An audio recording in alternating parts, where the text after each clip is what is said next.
राधे राधे। आज हम जानेंगे अथर्ववेद के बारे में। आप कल्पना कीजिए एक ऐसा वेद जो सिर्फ देवताओं की स्तुति नहीं करता, बल्कि आपके जीवन की परेशानियां, बीमारी, डर, परिवार, विवाह और सुख शांति सबके समाधान बताता है। हाँ, वही है अथर्ववेद। 4 वेदों में सबसे अलग, सबसे रहस्यमय और सबसे मानवीय वेद। आज हम जानेंगे अथर्ववेद क्या है, किसने लिखा और इसे आयुर्वेद का पिता क्यों कहा जाता है। अथर्ववेद 4 वेदों में चौथा वेद है। ऋग्वेद, यजुर्वेद और सामवेद के बाद इसका स्थान आता है। इसे पहले अथर्व अंगिरस कहा जाता था। यह नाम 2 ऋषियों से जुड़ा है, ऋषि अथर्व और ऋषि अंगिरस। इसमें कुल 20 कांड मतलब 20 अध्याय हैं, लगभग 730 सूक्त और लगभग 6000 मंत्र हैं। लेकिन इसकी सबसे खास बात है, यह आम मनुष्य के जीवन से जुड़ा वेद है।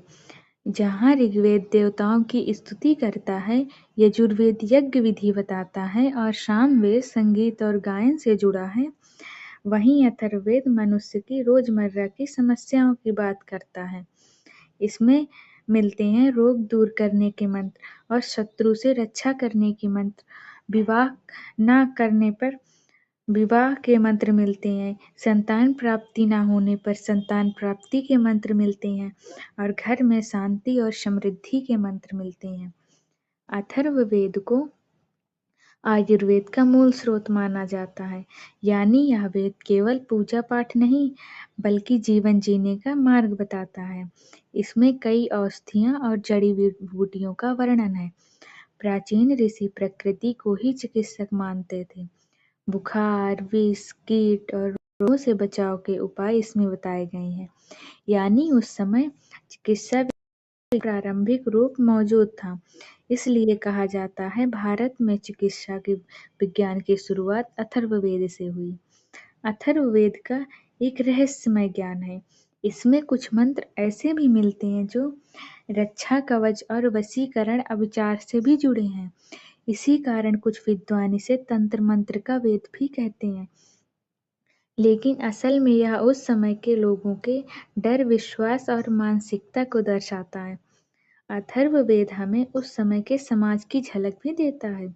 इसमें मिलते हैं विवाह परंपराएं उस समय कैसी थी, परिवार व्यवस्थाएं उस समय कैसे चलती थी, स्त्रियों की स्थिति कैसी थी और राजा के राज्य अभिषेक के मंत्र कैसे बोले जाते थे।